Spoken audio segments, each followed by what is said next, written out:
Bom dia a todos, bom dia a todas. Sejam muito bem-vindos e bem-vindas a mais um ICL Mercado e Investimentos.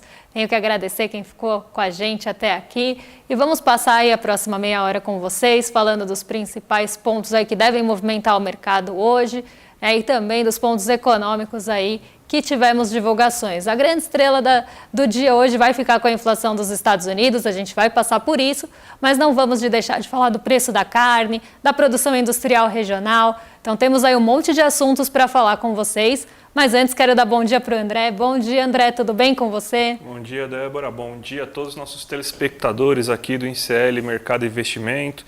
Um dia que tá basicamente todo mundo esperando, né? Tava esperando o índice de preços dos Estados Unidos, porque vai mexer na questão da taxa de juros também, como que vai ser a política monetária. Lembrando que a gente tem reunião do FONC, né? Que é o Copom deles lá, né? Na próxima quarta-feira, junto com o Copom também na próxima quarta-feira. Então tem bastante coisa aí para a gente comentar. Vamos falar um pouco da produção industrial, porque teve uma queda em quase todas as regiões brasileiras. Vamos falar um pouco também da questão do preço da carne. Mas vamos começar então o nosso giro, Débora. Vamos começar já falando aí do que aconteceu na Ásia, tudo que está acontecendo, como que a Ásia abriu, aliás, como que a Ásia fechou no dia de hoje, Débora? Como que foi o resultado disso? Olha, André, não tem como falar da Ásia hoje sem falar dos Estados Unidos ontem, porque foi justamente esse movimento que puxou a queda lá na Ásia. Então hoje a gente teve um dia bem aí negativo na Ásia, mas não foi por nenhum motivo específico da economia asiática ou de algum dado que tenha sido divulgado por lá. Na verdade, a Ásia repercutiu o movimento negativo das ações de tecnologia ontem de Nova York. Então, Nova York ontem abre com um fôlego que não consegue manter durante a sessão. Ela acaba fechando, né, em queda, e a grande queda foi puxada pela Nasdaq, que caiu mais de 1%. E essa queda da Nasdaq foi aí um reflexo daquelas ações da Oracle, que a gente tinha falado, inclusive, logo no começo do programa, que acabaram deteriorando durante a sessão por conta do balanço trimestral ter frustrado os investidores. Então aqui a gente tem, né, esse movimento dos Estados Unidos fluindo para a Ásia nessa manhã e fechando por lá, né, os mercados fechando por lá bem negativos. Então eu vou colocar aqui para vocês na tela o Nikkei 225, né, o Nikkei 225, como a gente sempre fala aqui, ele é um índice mais sensível a movimentos nos Estados Unidos, então a gente teve esse movimento ruim das ações de tecnologia e a expectativa pelo CPI por lá, que é o índice de preços ao consumidor, né, lá nos Estados Unidos.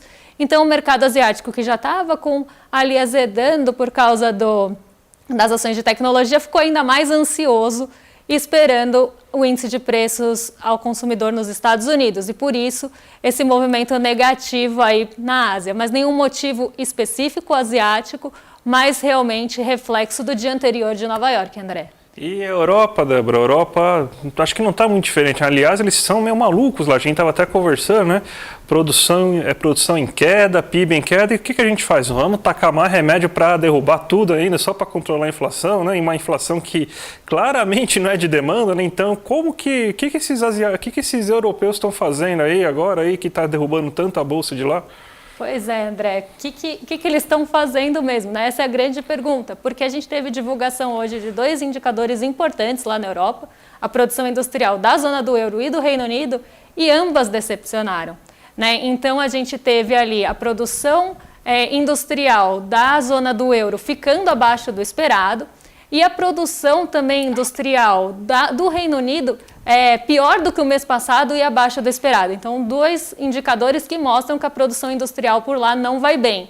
Outro dado que também foi divulgado e acabou aí mexendo bastante com o mercado, principalmente lá em Londres, foi o PIB do Reino Unido, né? O PIB do Reino Unido encolheu 0,5% em julho e mesmo assim, né, o Banco Central do Reino Unido acabou ali, né, Banco Central da Inglaterra, na verdade, acabou falando que vai continuar subindo juros. Então, assim, eles estão com uma produção industrial esmagada, eles estão com a economia deles encolhendo, mas eles acreditam que eles têm que subir juros para conter a inflação, que, como a gente falou aqui, não é de demanda, é tipo dar, sei lá, uma dipirona para infecção generalizada, não sei, para uma infecção específica, não faz sentido nenhum. Mais uma vez, né, a gente vê, né, que O mundo parece que não aprendeu ainda algumas coisas, né? Que a inflação de demanda não se combate com juros, você não vai conseguir, o sheik árabe não vai aumentar ou reduzir sua produção de petróleo graças ao aumento, à baixa de taxa de juros no Banco Central Europeu, né?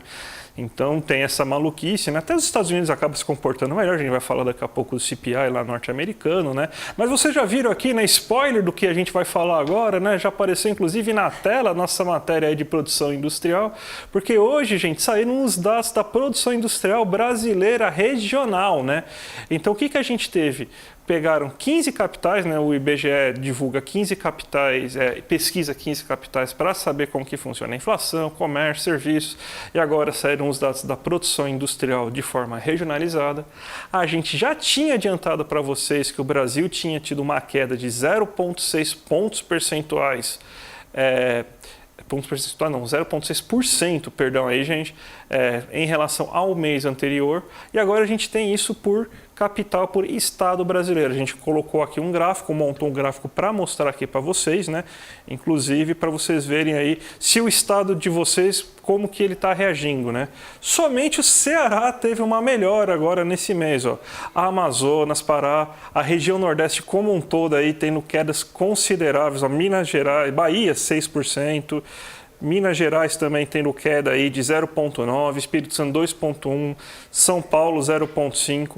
Isso aí é um reflexo bem grande aí da nossa situação industrial global, né? A gente está naquela fase, né, que a gente até está explicando já há algum certo tempo, Débora, que a gente não está nem no fato ainda de começar a aumentar a produção, a gente tem que começar a vender estoque, né? Então, para isso o comércio tem que melhorar, as pessoas têm que conseguir ter mais ainda para consumir, além de serviços, né? Então, daí primeiro tem que desovar esses estoques para depois começar a produzir novos estoques. E se você tiver, então, uma produção que tem uma demanda bem elevada, é aqui que vai começar o investimento. Então, a gente está muito atrás. Então, esse processo vai ser muito lento, vai demorar muito. Depende de política industrial, né? E a gente está vendo, né? A indústria aí é o nosso patinho feio que está mais patinando aí no Brasil, né, Débora? Exatamente. E aí a gente também volta naquele ponto, né? Onde está a demanda? Porque não é, por exemplo, no comércio que ele está, e também não é nos produtos industriais, que tem todo esse ciclo ainda a se cumprir para a gente voltar a ter uma produção aí mais forte. Então aqui a gente volta no ponto que a gente estava falando, porque no final está tudo interligado, né? A gente falou da zona do euro, mas aqui e também da Inglaterra, mas aqui no Brasil não está diferente. A nossa produção industrial ela está com muita dificuldade de engrenar, justamente porque as pessoas não têm renda para comprar um item, e aí os estoques, como o André muito bem explicou, ficam parados e a gente não consegue aí dar tração nesse mercado.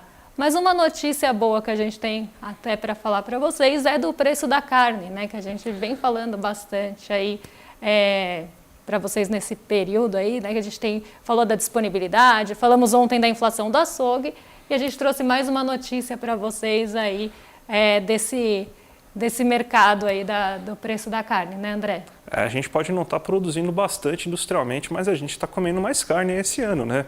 Pelo menos é uma boa notícia aí para o brasileiro. O churrasco de fim de semana está com maior volume e mais barato nesse momento. A gente vê que essa pesquisa aí que foi feita, ela está mostrando que o peso do boi, né, da arroba do boi, ele caiu 30% já nesse ano.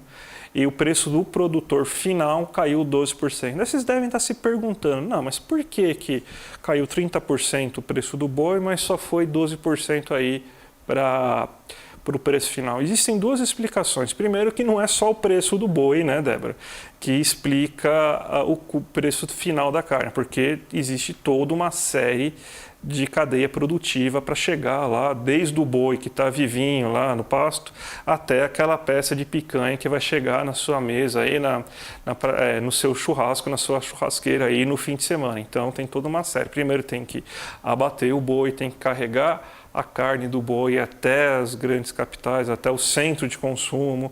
Aí você tem custo de gasolina, custo de frete, você tem energia elétrica para produzir também, para você manter o abatedouro, manter o frigorífico e tudo mais. Então são diversos preços. E além disso, Débora, eu sei que a economia ortodoxa acaba não acreditando muito nisso, mas sabia que existe um negócio chamado assimetria? Sabe o que é assimetria? Que o que acontece, gente? Quando você tem, então, uma alta nos preços, geralmente o repasse é quase que integral, certo? Quando você tem uma baixa nos preços, teoricamente a livre concorrência, o livre mercado, a mão invisível, né, que é, vamos dizer assim, o melhor amigo do nosso mercado, a mão invisível, faria com que os preços caíssem na mesma proporção. Mas o que acontece não é isso, existe uma simetria de repasse. O que acontece é que quando você tem uma queda, a queda geralmente não é na mesma proporção do que foi a alta. Por quê? Você está num setor oligopolizado, não existem tantos frigoríficos assim, não é um livre mercado assim pleno. Assim. O único lugar que existe livre mercado no mundo, gente, em que essas teorias liberais acabam funcionando, chama-se feira livre. Lá, sim, existe a concorrência, oferta e demanda, regula os preços. No resto, são outros 500 que regulam o preço. Então, você tem essa assimetria justamente porque é o mercado oligopolizado, e aí você tem, então, que as empresas, quando tem essas quedas, o que elas fazem?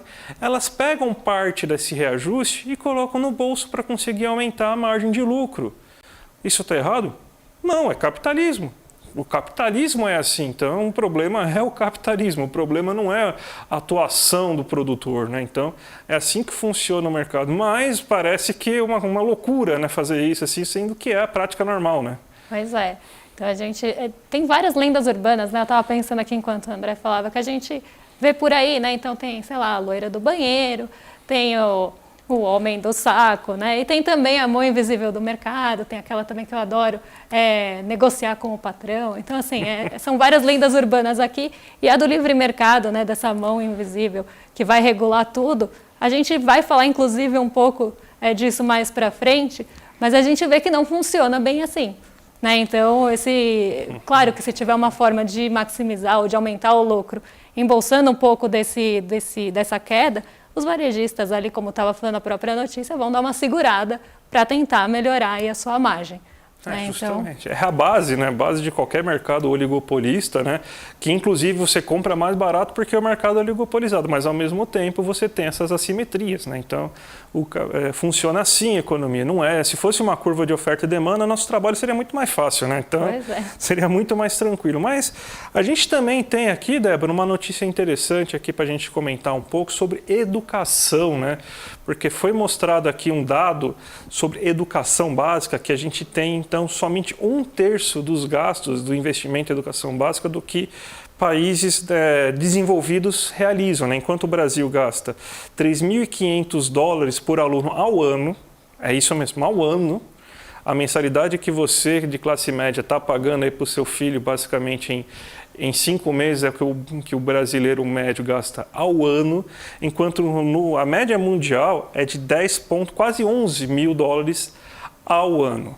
Então aí a gente tem dois problemas. Primeiro que, se você não tiver uma educação básica de qualidade, a gente não vai conseguir ter um país melhor. E lembrando que educação não é para formar somente para o mercado. Vamos tirar um pouco disso. A formação tem que ser muito técnica, não sei o que. Não.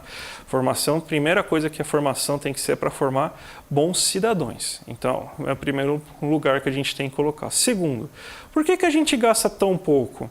Porque a gente não quer? Ou porque será que existem tantas travas aí, né, em relação a mecanismos fiscais para a gente realizar esses gastos, né? Aí é uma dúvida, é uma coisa que a gente precisa colocar, né? Porque toda hora a gente coloca travas para realizar aumento de gasto, daí fala, mas todo mundo precisa gastar com educação, então vamos aumentar os gastos com educação? Não, calma aí, mas e o fiscal? E o fiscal? O que a gente faz? Então, é aquela coisa, né? Todo mundo acredita, todo mundo fala que tem que gastar com educação, mas na hora do vamos ver, ninguém quer aceitar assim que se gaste mais com educação. Aí o risco fiscal esquece, saúde, educação e tudo mais, Débora.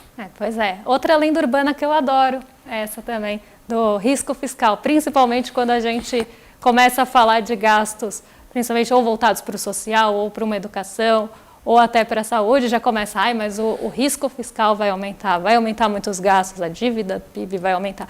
Então, assim, né, a gente já conhece essa novela e não é de hoje. Então, aqui, outra lenda urbana aí que eu adoro, o mercado ficar repetindo aí. E tem uma outra coisa que a gente precisa colocar também, importante, Débora, quando a gente fala dessa questão de educação, né? Porque aí vem a lenda da Coreia do Sul também, né? Eu acho uma lenda maravilhosa essa, né? Que a Coreia do Sul se desenvolveu porque era uma democracia que gastava muito dinheiro somente com educação. Primeiro que a Coreia do Sul só virou uma democracia de fato, né? E vamos falar assim, mais ou menos de fato, a partir dos anos 80, né? Tinha um ditador lá, que inclusive a filha dele foi presidente ultimamente, né, quando teve aquele caso da Samsung, que estourou lá o Conselho dos Notáveis. Então, até os anos 80, a Coreia do Sul vivia uma ditadura, né, uma ditadura de fato, daquelas que até os grandes jornalões gostam de falar assim, que é ditadura, assim, sem pôr nem tirar, né. Então, essa é a primeira lenda. E a segunda é que foi somente com gasto em educação. Gastar com educação é importante? Sim. Mas o que você faz se você tem um monte de gente com educação maravilhosa e não tem onde jogar no mercado de trabalho? Então, você tem que fazer sempre um trabalho coordenado. Crescimento econômico com educação ao mesmo tempo, com melhores empregos para você conseguir alocar essas pessoas. Porque as pessoas também... Você pode gastar o que for com educação. Se você não tem a perspectiva que essa educação vai levar as pessoas para alguns lugares, elas não vão. Muita gente não vai querer assim, eu quero me educar porque eu quero ler mais, porque eu quero gostar de ler mais, que eu quero ser mais culto. Sim, tem gente que faz isso, eu acho muito notável, mas infelizmente a grande parte se educa visando também o mercado. Uma falha também do nosso sistema educacional que forma mais pensando em mercado do que num cidadão brasileiro, mas essa é a grande realidade, né, Débora? Pois é. E a Coreia até seguiu alguns passos aí da formação aí econômica do Japão também, né? Então, vamos lá, vamos dar sequência aqui à nossa conversa, nosso bate-papo aqui, porque agora a gente vai falar dela, da OPEP, né, que soltou o relatório ontem. A gente deu um pequeno spoiler do que a gente tinha ali, né, de expectativa. Na verdade, né, que a gente tinha passado por cima, falando que aumentou a demanda global, mas a OPEP estava segurando um pouco a produção, né? Então, hoje a gente trouxe os números, né, para vocês acompanharem aqui com a gente, para ver como é que ficou, né, essa mudança do mês passado para cá, do relatório do mês passado para cá, e de onde está vindo essa demanda por petróleo, né? Então, a gente estava falando da mão invisível do mercado, que é uma lenda que não existe. Aqui está um grande exemplo de que ela realmente não existe, porque a OPEP, quando pode, mete a mão para manipular preço mesmo, e é o que está fazendo agora. Então, aqui quando a gente vê a demanda global por petróleo vinda da OCDE, né, então o total dos países da OCDE fica em 46,12, e aqui a gente está falando sempre de milhões de barris por dia, tá? Então, a gente está sempre usando essa métrica, não vou ficar repetindo milhões de barris por dia, né, para vocês, mas então sempre nessa métrica, e a variação também, tá? Então a gente está sempre falando dessa quantidade aí usando essa métrica. Então o total do OCDE ficou em 46,12, uma mudança aí de 0,1. A China, né, é importante a gente olhar a China porque ela é um motor aí, a gente sabe, quando a gente tem aumento lá por demanda de commodities, afeta muito a gente aqui.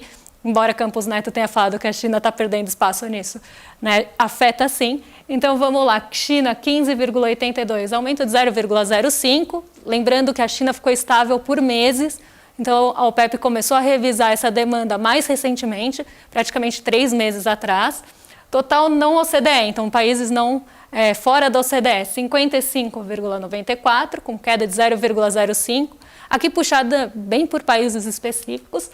E a demanda total do mundo em 102,06, 0,05 de alta. Tá? Então, aqui a gente vê uma demanda global sendo esperada, uma demanda maior, né? Na China, uma demanda maior, na OCDE, inclusive, mas a produção, quando a gente olha, né, se essa produção ela vai acompanhar a demanda, a gente vê que a produção está crescendo mais, num ritmo um pouco maior, fora da OPEP. Então, vou colocar aqui para vocês o gráfico de produção, para vocês conseguirem acompanhar isso comigo. Então, o que é esperado, né, para 2023? Aqui a gente está falando, não estamos dividindo nem por trimestres, e nem falando aí, estamos falando do ano fechado, tá? E comparação em relação ao mês anterior. 63, e aí também em milhões de barris por dia, tá? 63,39 de produção fora da OPEP, 27,44 de produção da OPEP, lembrando que esse número estava em 27,31 no mês passado. variação de 0,13 nos dois casos, né? Mas a gente vê que a produção ali fora do OPEP está acelerando um pouco mais e a produção dentro do OPEP está estagnando, né? Então a gente vê um motivo para isso, né? Os produtores, né, os grandes produtores de petróleo aí da OPEP, né, estão aí segurando a produção. A gente viu cortes recentes, né, expectativa de corte recente, principalmente, por exemplo, ali na Arábia Saudita. Enfim, os produtores de petróleo estão tentando segurar essa produção para tentar aumentar o preço do barril, né? Então, aqui a gente vê, né, essa manipulação, a gente pode falar assim, né, desse preço do barril do petróleo, porque eles querem manter o preço mais alto e, por isso, mesmo que a demanda global aumente, a produção não vai aumentar no mesmo ritmo ou vai, inclusive, desacelerar, né? Então, aqui a gente vê uma clara mão da OPEP mexendo no preço do mercado, que não é invisível, né? Exatamente. A gente está vendo. Não, existe toda uma guerra, né? Se a gente pegar uma guerra de importância mundial, porque cada vez mais se discute a importância da economia verde, e o petróleo é o grande vilão em relação à economia verde. Só que ainda é o principal bem energético do mundo, né? Então, o que eles estão tentando fazer é mostrar via preços e a importância dessa commodity nesse momento. Então, desde que você teve aí, saindo da pandemia e que a agenda verde ficou mais importante, o OPEP está fazendo esse mesmo ritmo. Aumento apenas gradual, subestimando a demanda global. Então, é isso que o OPEP está fazendo, está tentando forçar o preço do petróleo a ficar sempre em torno de 80 a 100, para tentar mostrar que ainda existe uma importância muito grande e está inflacionando o mundo, né, principalmente. Sim, principalmente quando a gente teve todos aqueles entraves, né, vindos lá da Rússia também, né, de importação e exportação de petróleo da Rússia. Então, a gente, né, por conta aí dos conflitos, da guerra com a Ucrânia, então a gente vê que a gente teve esse impacto primeiro aí, e aí a OPEP também quer manter o seu poder ali, né? E até falando um pouco dessa transição de economia verde e de petróleo, né, de combustíveis fósseis no geral, a gente vê, né, inclusive esse conflito que a gente falou aquela vez que o Roncalha estava aqui com a gente, do peso que esses países estão ganhando no BRICS e esse conflito que pode ter aí com essa transição, enfim, é um ponto para se pensar. Mas então vamos falar agora do que a gente estava esperando, né, André? A estrela do dia, né? Saiu os dados de inflação dos Estados Unidos, o mundo inteiro, né, estava esperando os resultados, né? O mercado até se animou, né? Porque mesmo um pouquinho acima da alta do mercado, do que o mercado estava esperando, foi dentro do esperado, e além de tudo isso, você teve uma inflação que foi muito mais puxada pela gasolina, pelo preço dos combustíveis, do que no núcleo, né? A gente até, depois eu vou entrar um pouco mais de detalhes, Débora, sobre como que é o combate, né? Mas explica pra gente o que aconteceu aí nesses índices de preço ao consumidor dos Estados Unidos. Bom, aqui vocês estão vendo, e para quem está só escutando, a gente tem as projeções e o indicador de fato, né, quanto ele variou mês a mês, tá? Então aqui a gente está olhando variação mês a mês. A projeção para esse mês agora, né, de agosto, que está sendo medido, era de 0,60. A inflação ficou em linha com o esperado no mensal, então ficou em 0,60. O mercado gostou disso e o que eu vejo aqui por mais que o mercado estivesse projetando 0,60, eu sinto que eles tinham ali um receio ou até mesmo um temor aí que viesse acima disso, né? Por mais que a Janet Yellen tivesse falado lá no começo da semana, no fim da semana passada, que a inflação estava ficando mais contida, né?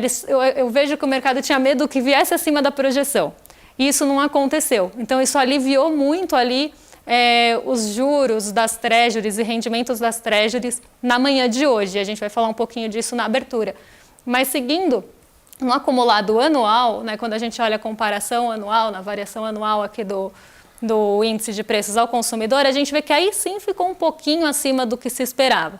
A média, né, mediana das projeções ficou em 3,6, deixa eu colocar aqui para o pessoal acompanhar aqui com a gente a variação anual, mas a projeção era ali de 3,6 e ficou em 3,7, 0,1% acima aí do que se esperava no acumulado em agosto. Lembrando que em setembro do ano passado a gente tinha ali acumulados de 8%. Então a gente vê sim essa desaceleração lá nos Estados Unidos, um pouquinho acima da projeção, né, mas ainda bem perto do que o mercado esperava. Então o mercado ficou surpreso que a projeção dele estava certa. Olha que coisa. Ah, que beleza.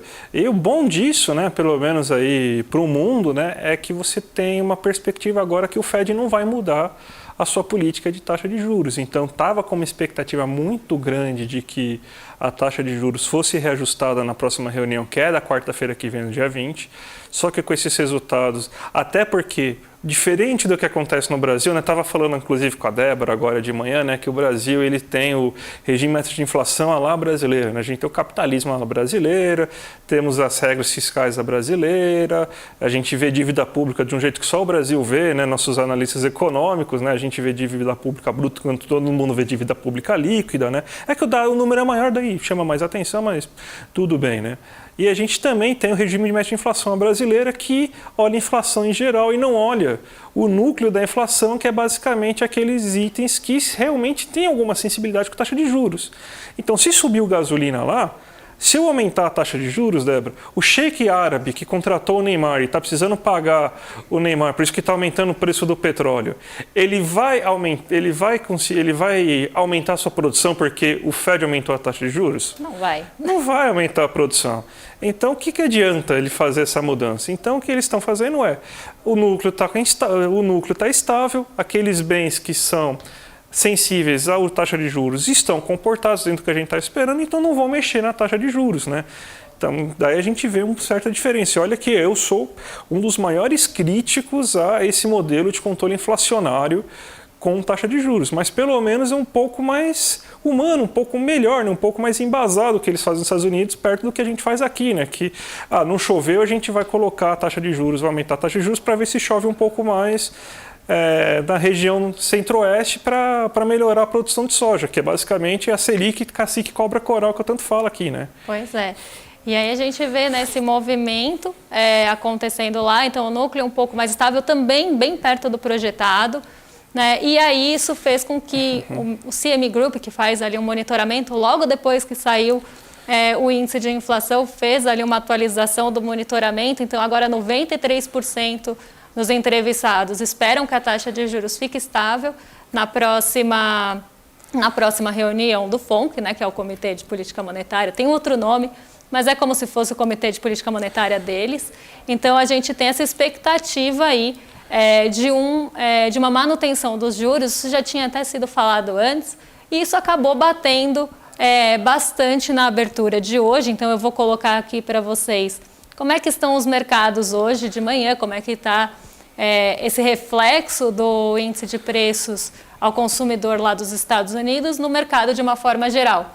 Então, a gente tem o nosso Ibovespa aí subindo 0,63 e a gente vê que essa alta, agora é 0,66, né, a coisa atualizar rápido aí, mas a gente vê que essa alta é muito puxada por ativos sensíveis à taxa de juros. Então, a partir do momento que o rendimento das treasuries começou a cair e arrefecer lá nos Estados Unidos, a gente viu que o movimento das expectativas dos juros por aqui acabou acompanhando. A gente fez, inclusive, um gráfico animado para vocês na última semana que mostra, né, que a gente, às vezes, tem essa correlação e segue junto em alguns momentos, porque o mercado futuro acaba tendo também uma sensibilidade aos juros dos Estados Unidos, e a partir do momento que essas treasuries caíram lá, esse mercado de juros futuro também caiu aqui. Então, a gente vê esse 0,65 sendo puxado aí bastante por ações cíclicas, ações mais sensíveis a juros, né? Então, a gente tinha esse movimento aí já esperado se a gente tivesse um CPI mais comportado, e isso acabou acontecendo.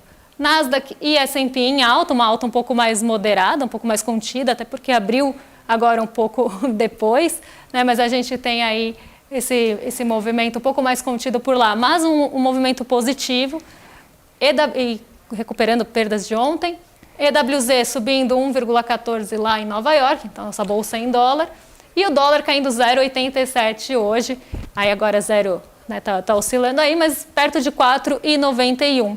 Então a gente vê que o que o mercado está esperando depois dessa inflação?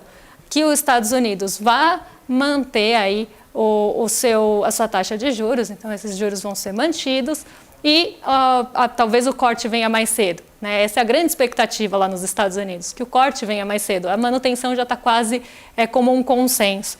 Então, num momento que a gente tem aí queda nesses rendimentos de treasuries, né, o mercado começa a buscar outros lugares para buscar ganho.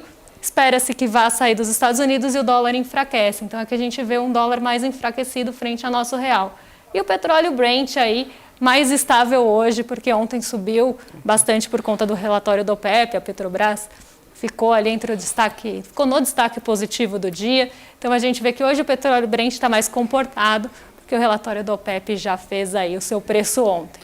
Perfeito, então, Débora. Acabou o dia, então, né? Quarta-feira, no meio da semana. Mas antes, gente, um recado para vocês aí, dia 28 de setembro, às 8 horas da noite, uma super palestra aí da Monja Coin. Palestra Como Lidar com a Ansiedade e o Estresse. Quem vai mediar? Nosso super Eduardo Moreira vai fazer essa mediação, né? Então clica no link aqui abaixo aí, daí você já se inscreve aí para essa super palestra que vai ter no dia 28. Vai ser imperdível, gente. E claro, vamos continuar hoje com a nossa programação, né? Além de, depois que vocês saírem daqui, almocem e vamos já continuar, porque às 6 horas da tarde temos o ICL Notícias 2, hoje com a Vivian que vai participar hoje do ICL Notícias 2, né? Então, substituindo a Gabi Varela, que está com algum problema de saúde. A gente tem também o Chico, a nossa dupla de Chico Sai, Chico Pinheiro. E logo depois também o Sinapse. O Sinapse com Robertinha Garcia, César Callejon e hoje a Roberta Martinelli. Então, programação até as 8h30 da noite para vocês hoje. Fiquem ligados com a gente até esse horário, gente. E amanhã a gente volta, né, desde as 7 horas da manhã com o Desperta, ICL Notícias primeira edição, em detalhes, e a gente aqui em seguida, né, então amanhã vamos aí trazer novos assuntos para vocês, a gente tem outras divulgações importantes que vão acontecer, então fiquem com a gente hoje e amanhã desde as 7, e a gente está de volta. Um excelente dia para todos vocês. Até mais, gente. Tchau, tchau. Confira a programação desta quarta-feira do Instituto Conhecimento Liberta. 3 da tarde, Mulheres Revolucionárias com Samantha Lodge e Provocação Histórica com Lindener Pareto. Às 5 da tarde, Inteligência Artificial. Temas e práticas com Nelson Aguiar. Às 6 da tarde, ICL Notícias, segunda edição. Às 7 da noite, Direitos Autorais. Crítica e Arte com Victor Gameiro Drummond. E às 7h30, Sinapse ICL. Para saber mais, acesse icl.com.br.